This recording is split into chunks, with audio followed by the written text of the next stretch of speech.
Hey, everybody. Welcome to today's 104th episode. Is that correct, John? That would make it our 2-year anniversary.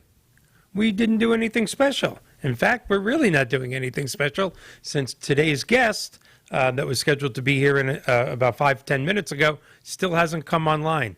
So you get to talk to me just for the next few minutes until he gets back online with us. Anyway, we do have a great show, and I want to thank you for the last 2 years of taking us from literally no viewers before we started to a nice even climb. Our record is just a little over 100,000 viewers in a week, and we usually average between 60 and 80,000 viewers. And we are getting ready to do some amazing things for the rest of this year to take us way above 100,000 and into many more national markets. We've had some great guests the last 2 years, experts on long-term care insurance, which of course is, as you know, or if you don't know, you will now, one of the main goals, if not the main goal of 62 Who Knew, is to bring long-term care insurance to the masses. And I want you to know, I am not a national long-term care insurance or any type of long-term care insurance salesperson. I don't even have an insurance license, but I have seen in my own family and in family of friends of family, how important it is to have this product as we live into our 80s, 90s, and whether you believe it or not, well into our hundreds in the next 20 or 30 years. And that's what this show is about.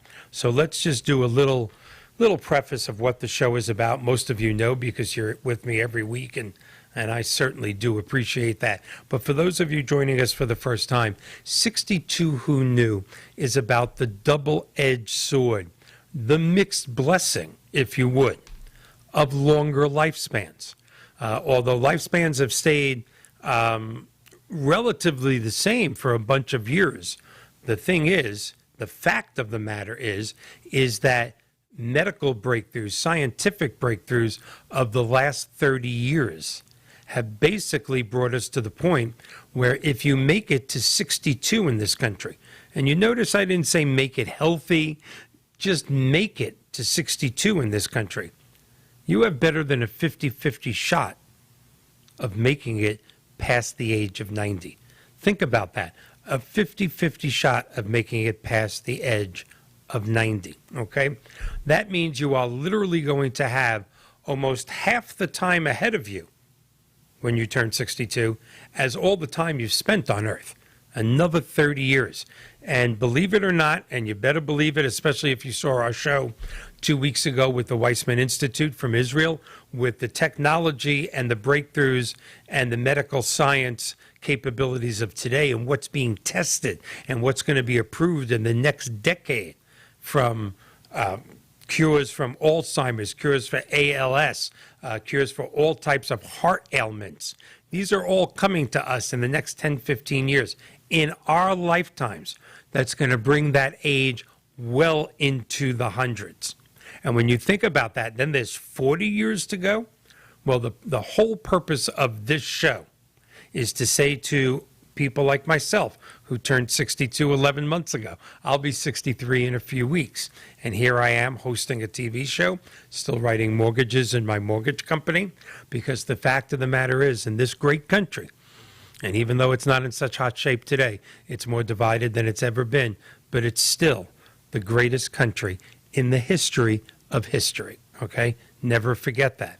But even in this great country, only 1% of America has the financial means to live from their 60s another 30 years with high quality, with no stress, with putting your head on the pillow at night and falling fast asleep.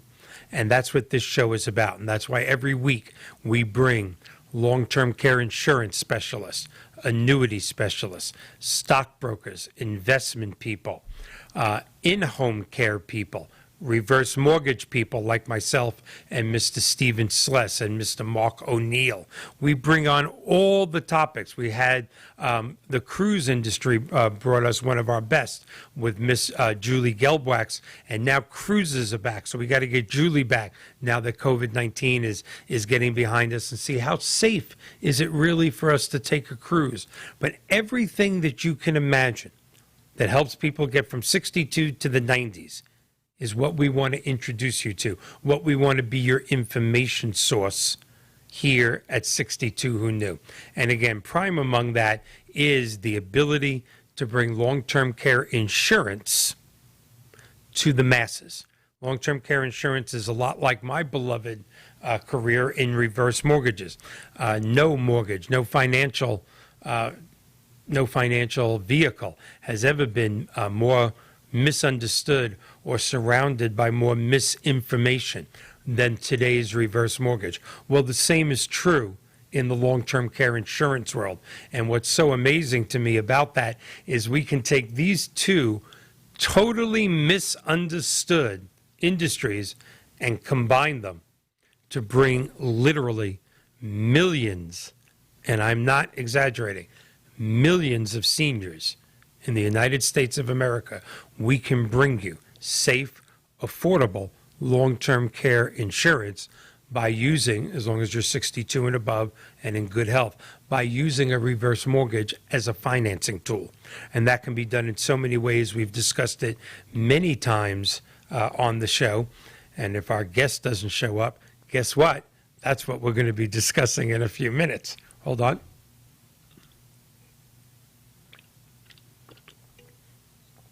So that's what 62 Who Knew is about. Today is our 104th episode, and we are so glad to have you. And this is the first show that we're doing, or is it our second show, John, without a guest? I think this happened to us once before. But I was younger, and it was easier to handle.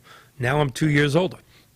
So until our guest joins us, and I have all the confidence in the world that he will, we are going to talk about the relationship of long-term care insurance and reverse mortgages.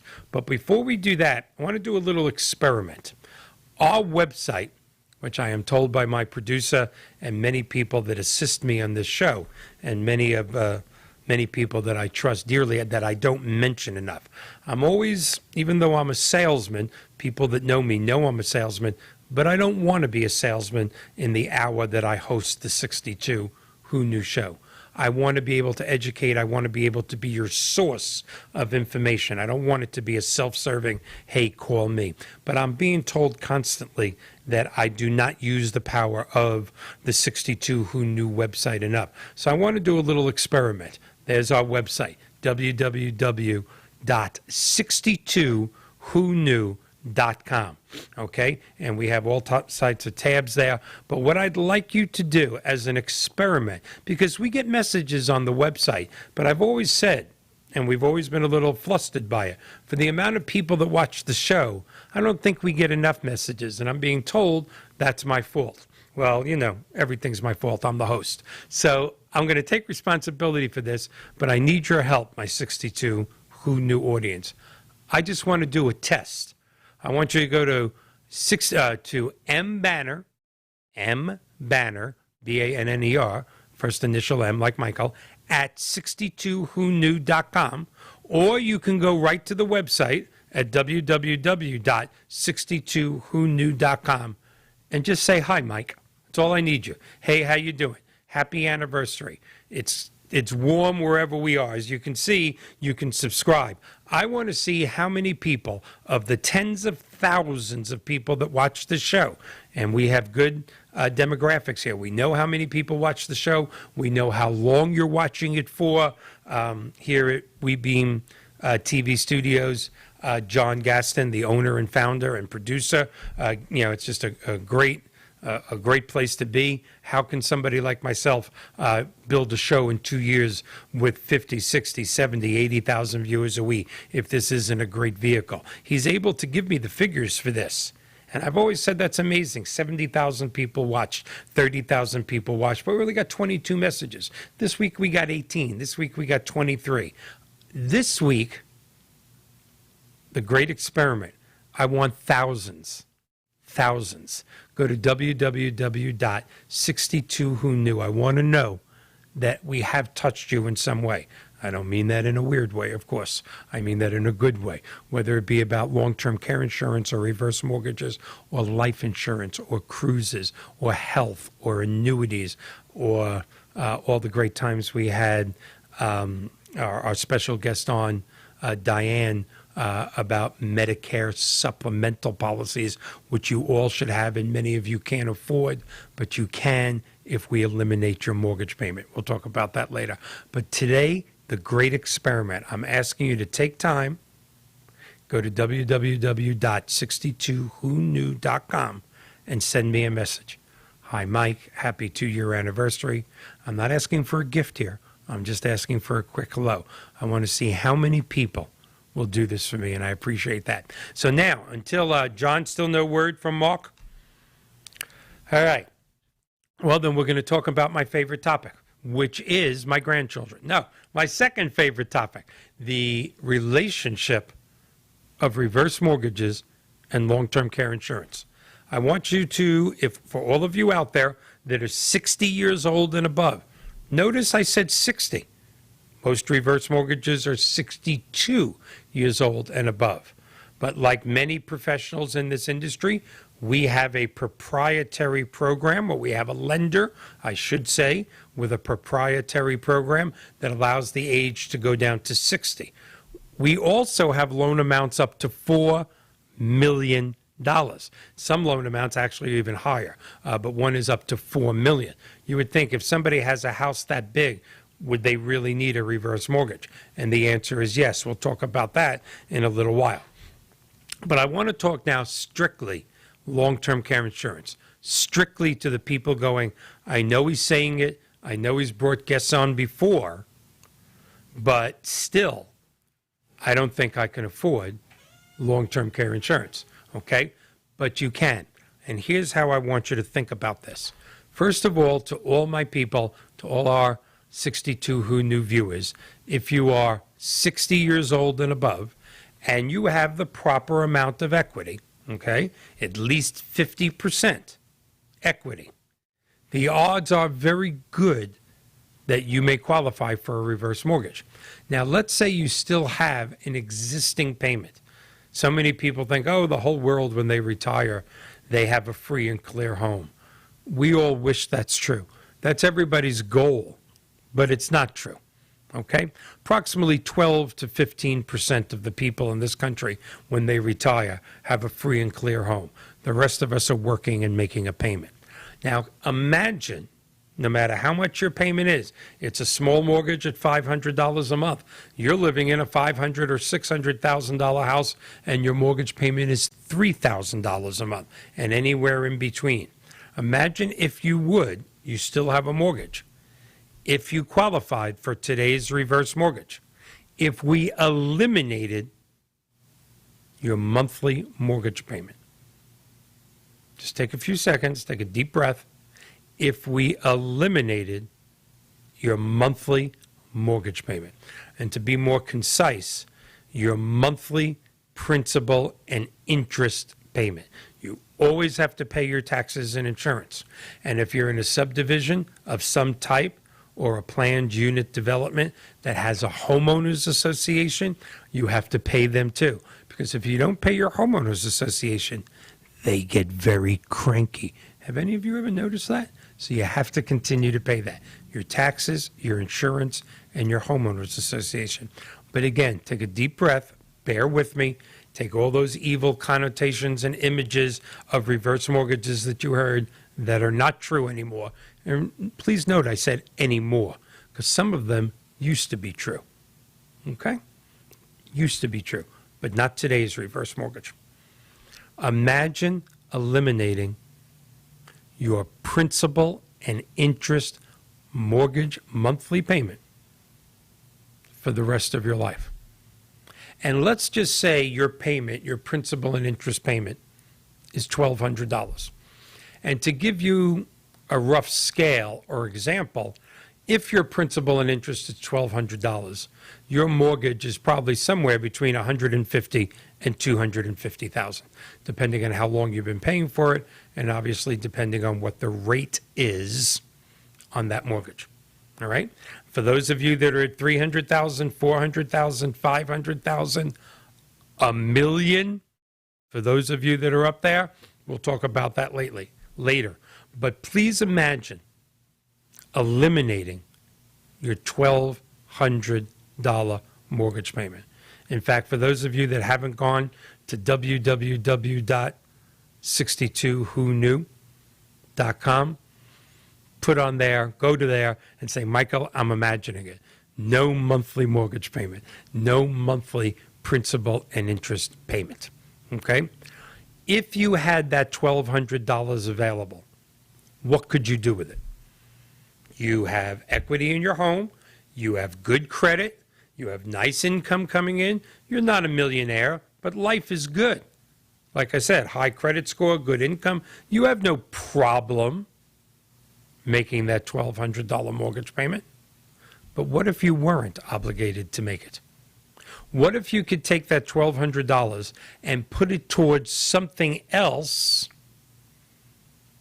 that would ensure the quality of your life, that would ensure later in life, if you do need to be taken care of, and if we're going to live to be 90 and 100, and we are, there will come that time. I love when I see surveys and polls taken and all sorts of articles. The odds are 1 out of 3. The odds are 2 out of 5. The odds are this. Let me tell you something. Most of us, if we're lucky, are going to have some sort of long-term care event. Now, why am I saying if you're lucky? Because very few people live their whole life without that long-term care event. Sometimes you get a heart attack and just die. Sometimes you have a stroke and you die. Many, many people have a small event that they get through. They really do. They get through with the help of family, with the help of close loved ones, or they hire outside help, and they could very, very possibly use up the funds that took them years, decades to build, and they get in-home help. But we've had many shows on this, and it's a topic, especially if there are children of seniors watching. It's a very sensitive topic. But I hear all the time, my wife will take care of me. My children will take care of me. I hear people in their 30s and 40s at all times say, are you kidding me? I'm going to take care of my mother and father. I was one of those people that wanted to take care of, my mother was already gone. My father was suffering from congestive heart failure. And in the last couple of years of his life, he lived with me. And we had a great time. The last year was a little difficult. And as I say, this topic is a little close to my heart. Life was good. Dad had Dad had Medicare because he was in his 80s. Dad had a Medicare supplemental policy. We were taken care of. And he was also a very highly decorated ex-POW from World War II. So Dad also had a tremendous amount of VA benefits. So between Medicare supplemental policy, and the VA, we can do this. Looked at my children, looked at my sister. I said, we can take care of Dad. But we were wrong. We did a good job. But for those hours at night when he needed help, when things got a little difficult with going to the bathroom and showering, we were very close, my father and I. When he had the occasional accident towards the end, he looked me straight in the eye and he said, you're not supposed to be doing this. You're just not. That's not what I brought you up to do. And I said, of course, this is what I want to do. He said, no, I want you to be my son, not my caretaker. He knew the end was near. He was the greatest generation, best generation that ever lived. We'll talk about that in a little while too. But that's the point that so many people don't see, like me, until they're in that position. When you're a parent, or when you are in your final days, or your final days, let's not be so pessimistic, your final days are nowhere near. You simply had hip surgery. You had your knees replaced. You had fairly common, quite frankly, colon cancer. You had prostate cancer. There are several female cancers that today are 80 and 90% curable if you catch them early enough. All right. So we're going to talk about that with our guest today, who's a little late, so we're going to see if he has a note. But we're going to talk about this with him And I just want you to know that you want to be a son. You want to be a daughter during these times for your parents. All right? Helping them with meals, sitting them with dinner, showing them love. You want someone else to be their caretaker. You want someone else to help them change their clothes and their bedding. Okay? You want that so you can be there for them wholeheartedly. And that's what's so important about long-term care insurance. John, did you say Mark is here? Here he is. Mark, you're like Epstein from Welcome Back, Kotter. Did you bring a note from Mom because you're late? I did. Actually didn't know you changed the time. It used to be at 5 o'clock Pacific time, and now it's at 5 o'clock Eastern time. The last time you were on, it was at 7 o'clock Eastern. All right, yeah. My fault. And I said at the beginning of the show, everything's my fault. That's the way it is. Well, that's the magic of live TV, right? You just call me, summon me, and I'll show up, and we can do it live like this. Absolutely. Well, let me tell you what I've done in the first 25 minutes, and I hope our viewers were okay with it. I went into my favorite topic after thanking everybody for being here, testing out the website a little, did a little experiment. I didn't know this today, but you're on our 2-year anniversary. I would have had a cake or something, but I didn't know this was episode 104 till I got here. But for the last 20 minutes, we've been talking about the relationship of reverse mortgages and long-term care insurance. But as usual, I diverged because that's how I am. It's my adult ADD. Look at the bird. And got more into the emotion of that I went through with my dad. I was just saying to people, you want to be your parents' son. You want to be their daughter.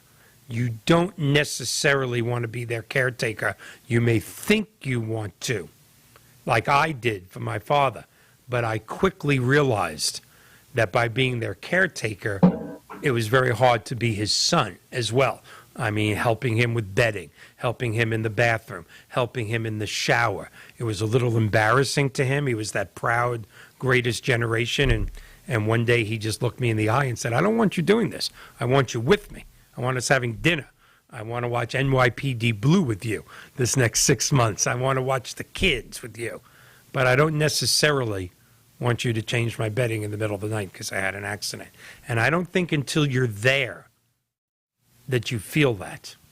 It's something that Mark Goldberg has brought up many, many times, how the caretakers don't know what they're getting into and how many times the caretaker could actually predecease because of the stress of it, the person they're taking care of. So I'm going to let you take over from here because we know each other for a while and we have almost the same exact goals.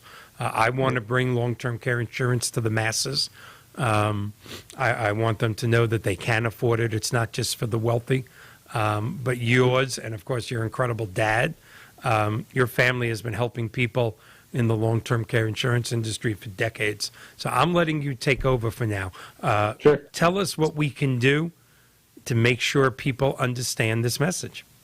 Well, I think the first thing you mentioned is until you have that personal experience, you don't really understand what's all involved and how important it is for your family to make this plan. You know, I had 4 grandparents that all needed long-term care. Well, they needed long-term care when I was in high school, right? Or when I was in college. And I didn't really, I'm one generation removed from who the caregivers were, which were my parents, to really understand the effect, the toll it had on my mom.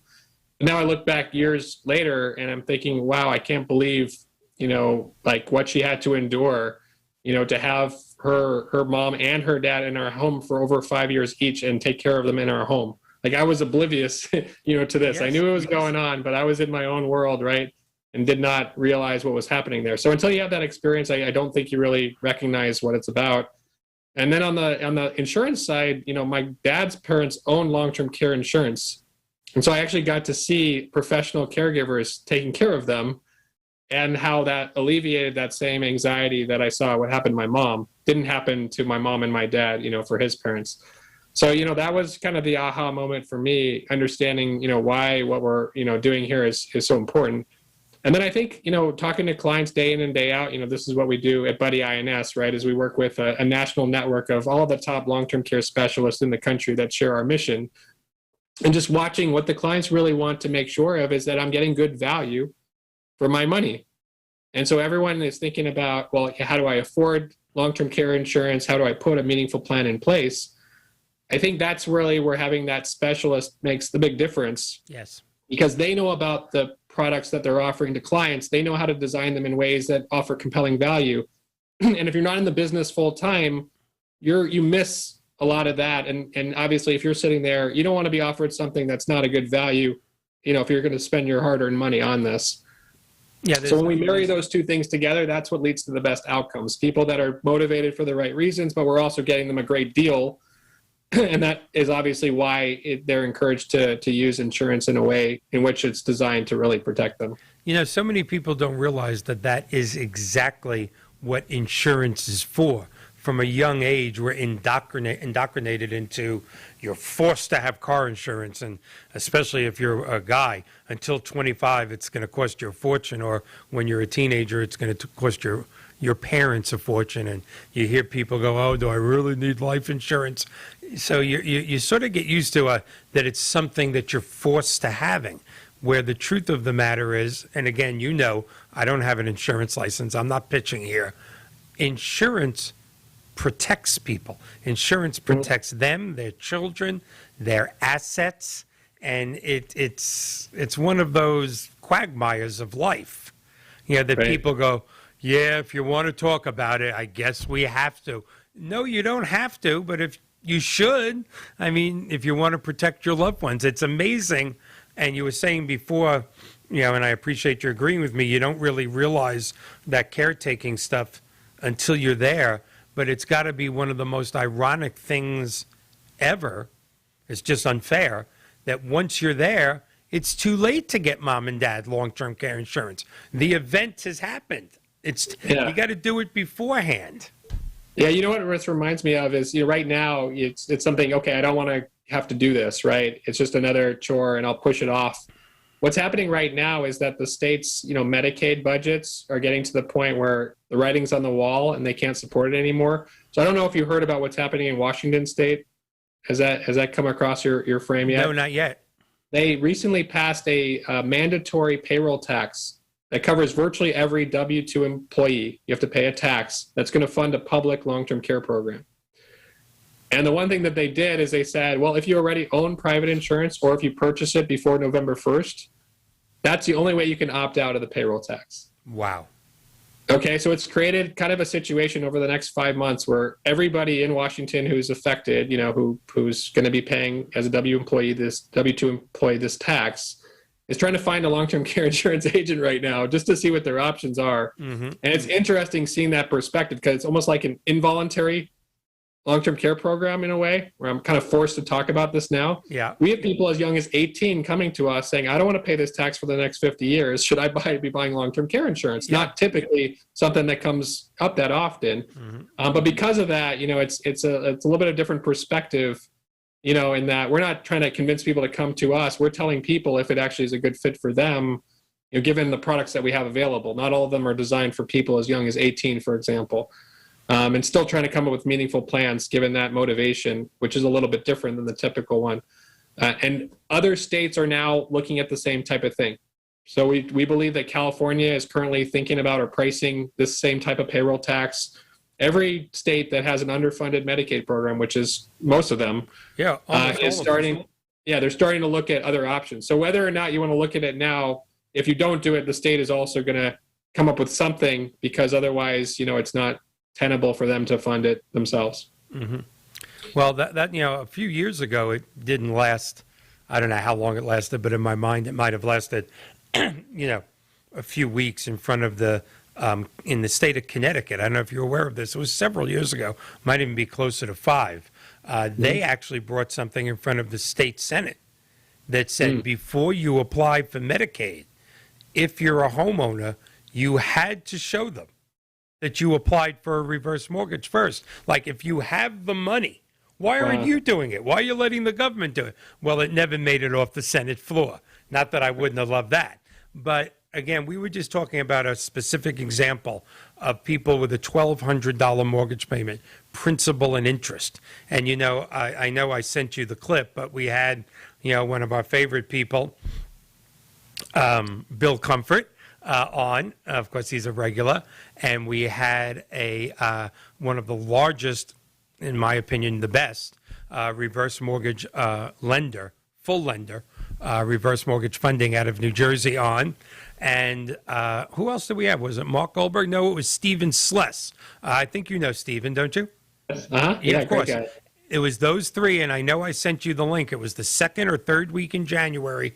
We were never able to do this until, quite frankly, this reverse mortgage company gave us the go-ahead. And Bill Comfort said, okay, to Mr. Joe DeMarchi, who's in charge of special projects and reverse mortgage funding, said, look, stop. We all know each other for a decade. We've been dancing around this for a decade. I'm going to ask the direct question because we know 80,000 people are watching. And Bill said to Joe DeMarchi, if Michael sent you guys a mortgage to eliminate a mortgage payment, $100,000, $200,000 reverse mortgage, to get rid of a mortgage payment, and when they put reason for loan to purchase long-term care insurance, because in the past many lenders wouldn't do that, would you do it? And Joe DeMarchi said, absolutely. Reverse mortgage funding believes that it does not conflict with the Claire McCaskill cross-selling. Obviously, you don't want to make money on both. You're not going to force them to take one to get the other. And there are several other things. But how do we get the words? I mean, you do business with thousands of people.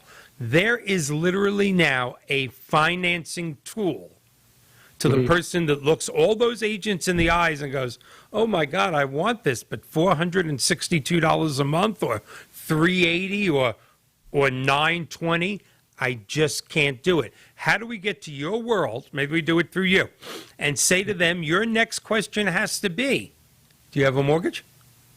And if it's yes, what if we eliminate that mortgage payment?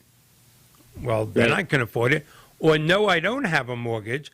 Why don't we do a single premium product with a long-term care insurance rider and do it in one premium? How do we get these worlds together? Yeah, I think they're afraid of, kind of having a funding source, and having people feel like, okay, I need to spend this particular money. And what we want to do is make sure that they realize that they're free to spend their money, their hard-earned money, any way they want to. So it really starts with the need.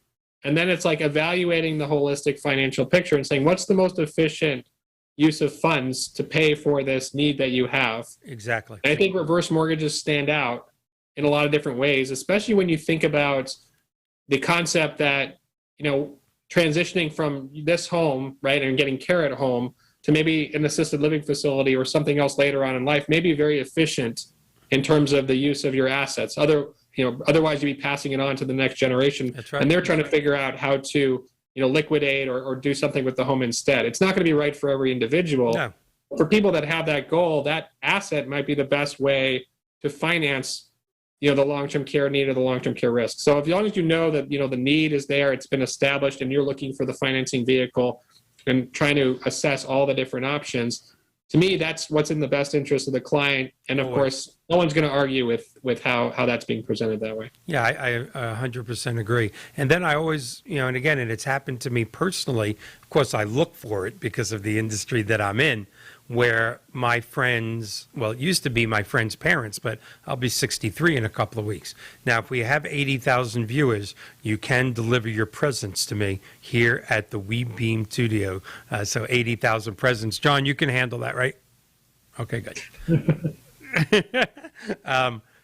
I always look, it always surprises me when I say to one of my friends, although I have to tell you, it hasn't happened in years because now I'm getting to be the older generation, but 10, 15 years ago, mom and dad are going into a facility. Yeah.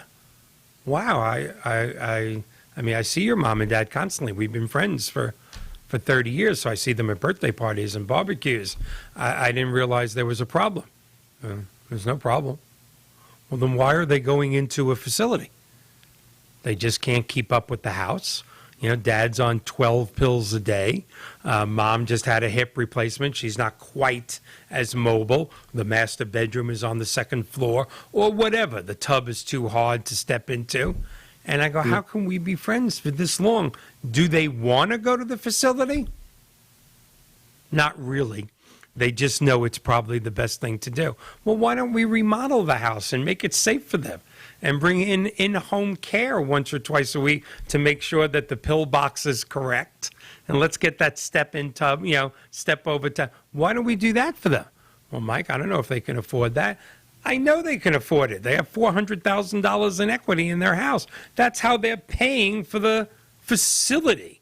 Why don't we use a quarter of that and let them stay in their house until they're 90? I think there's a lot of people out there that don't know they have that option. Right. Or that you can just have someone come in for a couple hours a day. Yeah. It's going to make such a big difference, freeing up other people that you might need to oversee or watch, your parents. And now you have professional help. It's not an all or nothing thing. No. And that's the other piece to it. Yeah. It just always, I got to tell you, it almost hurts when I say to somebody, oh, do you like it here? Because I have visited people in facilities, beautiful facilities. And they go, yeah, we got a bus and we go to the mall. And I go, you don't sound overly excited about this. Like, it's that point in life. No, I think people should be in facilities when they have no other option. Other than that, be at home. I mean, Right. Yeah, I'm probably pre-programmed to think that. Tell us now about Buddy Insurance. You came on a couple of times, but when it was first starting was when you were first there. Give us some growth. Tell us what's happening, because I love it. Oh, yeah. So we've been doing really well in terms of our business and in terms of forming partnerships across the country, because everyone has this long-term care need, and it's very hard to find the expertise. Now we have hundreds of specialists around the country that work full-time helping clients that come to us for through various sources. Some of them are your viewers, for example, that come to us directly. Some of them are financial planners who just need help with their clients to make sure that they get what's in their best interest. And the way we do that is we actually plug them all into our technology platform. And so all of our specialists meet virtually, actually kind of like this, on Zoom with clients. Well, when you and I spoke, it was pre-COVID, right? And I was talking about, well, I don't know if clients are going to feel comfortable meeting with an agent from across the country on video using the technology. And then it's funny what a difference a year makes, because all of a sudden, after COVID, it's like, well, of course we're meeting this way. We have to meet this way. We can't no meet option. Yeah. So in a way, I mean, I don't want to say we're fortunate because of COVID, but it made what we are doing mainstream, and it allows us to build relationships across the country in ways that we could have never foreseen, right? Because no one saw the pandemic coming. So yeah, we've been doing extremely well. Thanks for asking about that. And again, we're able to continue our mission in helping people find top quality specialists to help with their long-term care plan. Fantastic. I know we got to get to. I know you're very familiar with Matt McCann and LTC News. I started writing for them just 3 months ago. I do an article once a month, and they have an Ask the Reverse Mortgage Guy section. And although I've only gotten a few questions, I will tell you that Matt's telling me that the 3 articles, one, the myth versus reality on reverse mortgages, the purchase reverse mortgage, how to use reverse mortgages to finance long-term care. I mean, literally had 5,000 plus reads. Wow.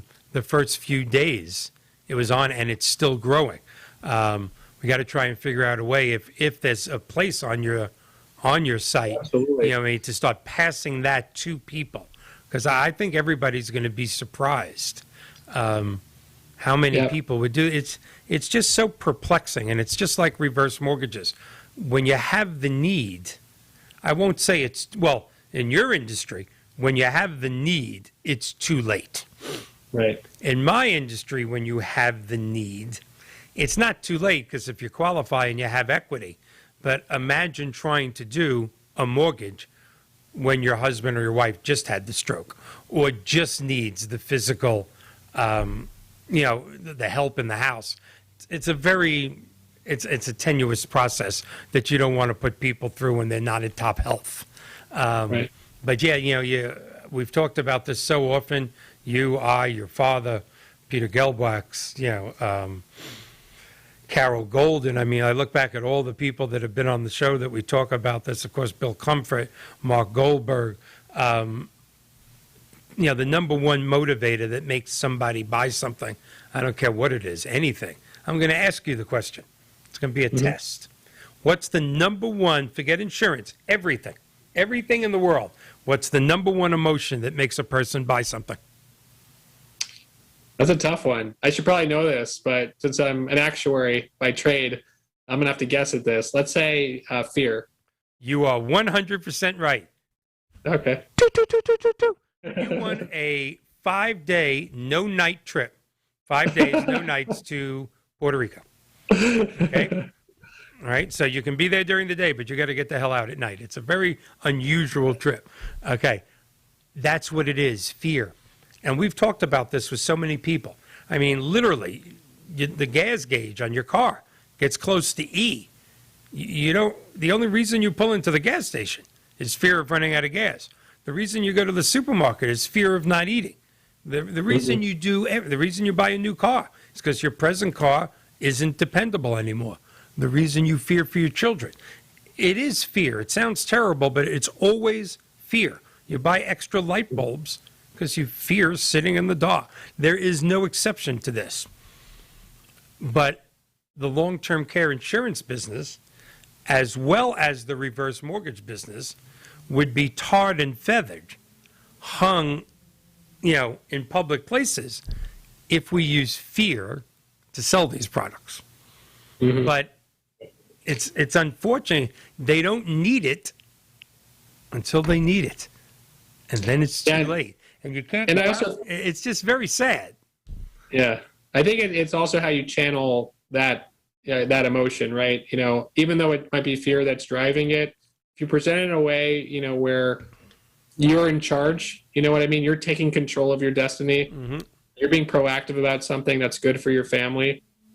Even though it might be fear at the end of the day that, is the protection, what the protection is designed to do. You don't have to feel like you're trying to sell somebody on fear. You're trying to scare them into buying something. Right. Really, you're just letting them empower themselves to take control of their destiny. Yeah. And I think of it in a positive way like that. Absolutely. And I think that's just a more appropriate way and also a more effective way to make sure people understand that you're trying to do what's right for them. Exactly. And not trying to scare them into doing something. No, I don't want to scare anybody into doing anything, to be honest with you, but it's just it's just so ironic that these two powerful products are looked at in such a way that sometimes you need to go close to that line to go, God, I want you to have this. Okay, I want you to have this for your own empowerment, for your children's safety. I think the biggest fear actually is not having someone that you can trust as a provider for the product. That's what we found. That's why we created Buddy INS. Is I wanted to be able to vet out and cherry pick, hand pick the top specialists around the country. People like Matt McCann, people like Bill Comfort, our Buddy INS partners as well. And that's because I want to be able to be proud of this person that I'm going to connect you with is going to do what's in your best interest. And you don't be afraid about the person who's providing you this product, right? Because otherwise, how will you know? And I think referrals and having someone you trust that says you need to work with this particular person is a powerful way of overcoming a fear, a different kind of fear, right? Which is you're going to find the wrong provider. Kind of connecting back to what you said earlier, we actually have a new platform we call Buddy INS Community Partners. And we have people in and around the long-term care industry, providers, for that situation you said. It's too late sometimes to plan for long-term care insurance, but it's never too late to plan for long-term care. We have a network of elder law attorneys, which can help people with Medicaid planning, right, and coming up with strategies to protect their estate even after they're in the facility. So again, it's never too late as long as you have the right trusted providers. And I think to your point, that's where you and your top reverse mortgage specialists come into the picture. Is now you don't have to fear because you know that we choose the best of the best people that are going to do what's right for you. Let me introduce you to Michael and people on his team, or Steve Slass, or the other people that you've mentioned, because we know that they're going to give you a good quality outcome. I think that's kind of how you connect fear and getting to the right person, which is going to help you solve your problem the best. Now let's talk a little bit about providers. I know a couple more, in this environment, have pulled out. What is I love having this conversation with Peter Gelbwax. He said to me today, "You and Mark, you're on your own," because I invited him to join us. And tell me your thoughts. Yeah. About the future of the industry, long-term care insurance. I've heard some rumbles that maybe some of the bigger carriers that backed out might be thinking of coming back. What do you see? I mean, I know when I first met all of you 15 years ago, there was 24 carriers. I know that I won't pick a number, but I know there's a lot less now. What do you think? What do you see as the future with longer lifespans and these medical breakthroughs that are not going to happen? They're happening. Yeah, well, I'll tell you what's happening is the long-term care insurance marketplace, it's provided on a lot of different products now. So it used to be only traditional long-term care, and that's where you had the couple of dozen carriers you're referencing. Now we have a couple of dozen traditional and life insurance and annuity-based products, and we have something called short-term care, and then we have Medicaid-compliant annuities, and you have like all these different insurance products which are designed to attract a particular target market, meaning that for somebody who's younger, they may get a benefit from one of the products. For somebody that has health issues, they may get a benefit from a different product. So where we're seeing the products are being delivered and where clients are really benefiting the most is a portfolio of different options. Again, you have to be more in tune with the market to have the wherewithal and knowledge about all the different options. So that's, again, why we work with specialists in this, is they can say, okay, based on your situation, the traditional product's best, or based on your situation, the so-called hybrid product or the life insurance-based product's best. We actually don't have fewer options. We actually have more options than we ever had before, but they're not built the same way as they used to be built. Yeah. And the products that we have today are built on a much more solid foundation, meaning that we've taken the experience over the past 30 or 40 years, and the insurance companies have designed better approaches, to the problem where they're focused on a particular niche market, which they can address very well instead of a one-size-fits-all approach. And so that is working well, and we're actually seeing the market growing because of all the different varieties of products. Where it's hard is to find a person that's knowledgeable about all of them and doing it full time. So there's actually a shortage of not product, but more of the quality of a long-term care agent that is in the business doing it full time, really understands the nuances of what it really looks like. And then what we're looking at in terms of the cutting edge is how to make the client experience better, how to make the claims filing process better, how to make sure you can vet out your providers. You kind of alluded to providers. How do you know who the best home health care agencies are in your neighborhood? Home health care didn't really exist very much 30 to 40 years ago. That's right. Right? And now we have a fractured system with a lot of regional providers. What we try to do is we try to, partner with people that share our same value system and our mission and are not in it just to make a buck, but to do what's best for the client. And again, through these networks, we can help, identify the best providers. When you actually have to activate your policy, you're going to get taken care of. Even if you have the funding in place, you still have to find the right provider. So that's where the future of this is all headed. And I think that's for the benefit of the consumer and your listener out there. No doubt. If you would, even though it's been explained on the show before, but with your expertise, we quickly always say, the hybrid product, the single premium product, life insurance with something else in it. Would you give us, just a quick rundown when people are going, what do you mean? I can do this other than $482 a month? Tell us about that. Well, the key is that the products are all designed effectively to do the same thing, which is if you have a need where you need care, you have a built-in funding mechanism that's going to leverage your money.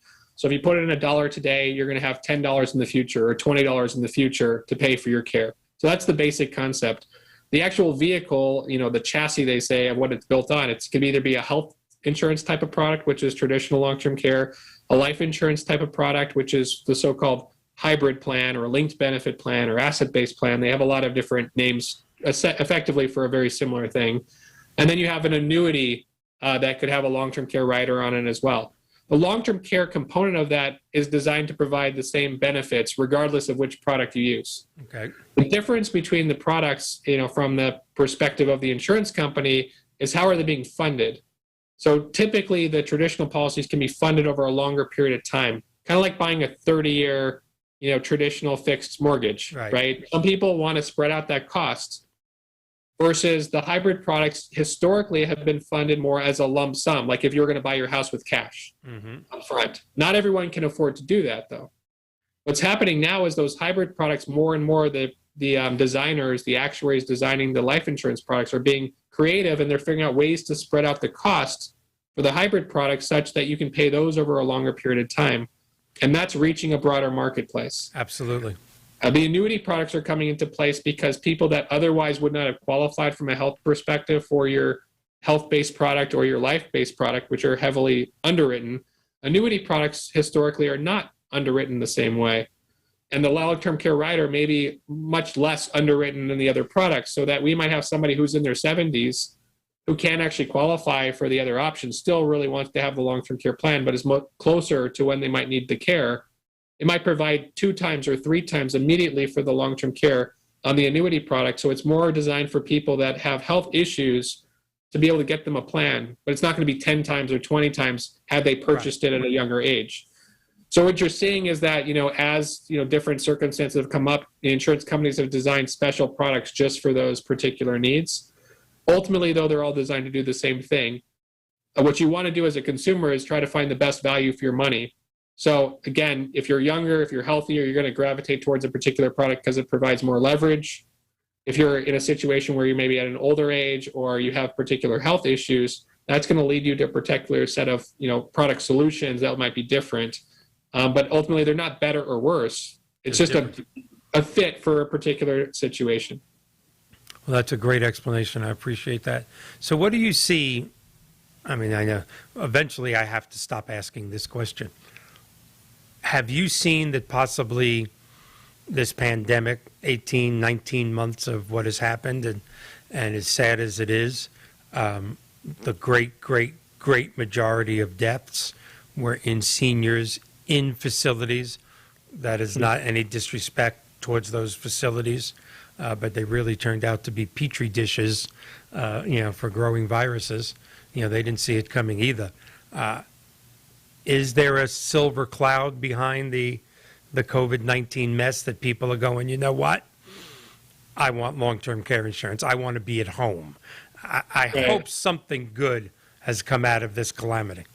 I think what the pandemic did is it pushed forward a lot of things that were on the road to happening anyway. Like technology has been pushed forward probably several years before everyone was ready for it out of necessity. Yeah. Same thing is happening with long-term care providers.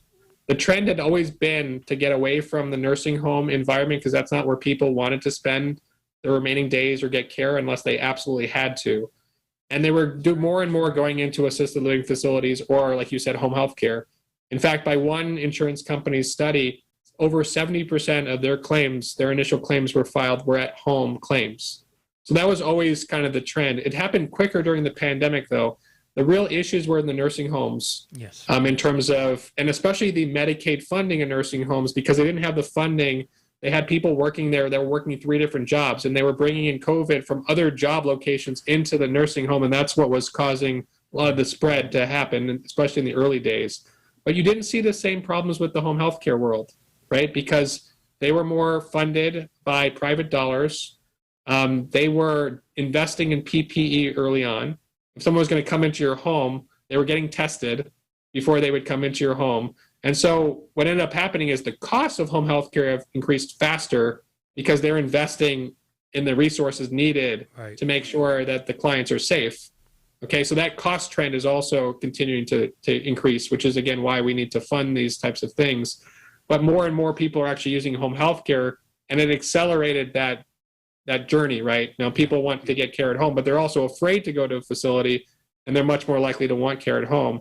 But there's also a shortage of the home health care providers. I was just going to bring that up, which is, We saw that they were requiring, okay, now you have to have someone in your home at least 8 hours a day because we don't have enough providers if you only want someone for 2 hours or 4 hours. That's right.